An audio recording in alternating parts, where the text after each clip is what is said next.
PlatinumCoastalElite.com.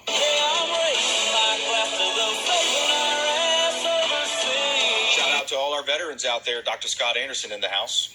How you doing, Brandon? Good to be back. Yes, sir. Always a pleasure. Yeah, man. Always trying to push the word out there and get the truth out. That's right, man. Get the good truth out there. And, you're dealing with an area of our country that seems to be a growing area of concern and especially need. Yeah. It's actually, we talk about politics. You and I, we're friends here, especially with Alex. And we talk about how politics are and how the state of the United States is currently. And I can't impress upon people how important it is to know that affects society. It affects people's mental health and their stability, right.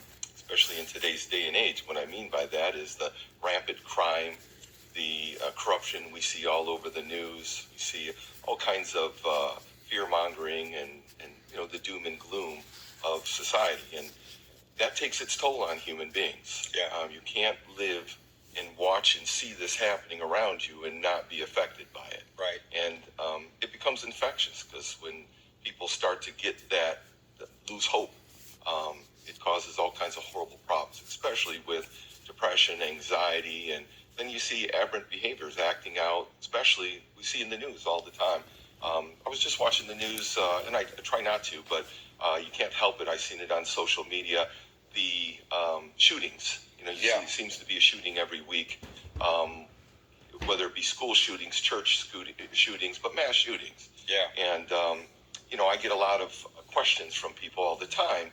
They're asking me, well, Dr. Scott, where does this come from? I can't understand. I can't fathom how a human being could do that. So I spend quite a bit of time explaining kind of where this comes from. What's the origin of this type of act of violence against other people? Right. And that's what that's what I want to try to talk about today. Yeah. And explain, well, where does that come from? What pushes a human being, especially a young kid, to do this kind of stuff? Yeah. So it's important. It is very important because if you understand it, then you can start to break it down to where we can start to fix it. I'm more interested in how do we resolve this problem, and what's the origins of it. I like that. The solutions. Yeah, because that's really, everybody talks about the horrible, terrible things that go on, but they never talk about, well, how do you fix it? So I want to do both. Yeah, I like that because it's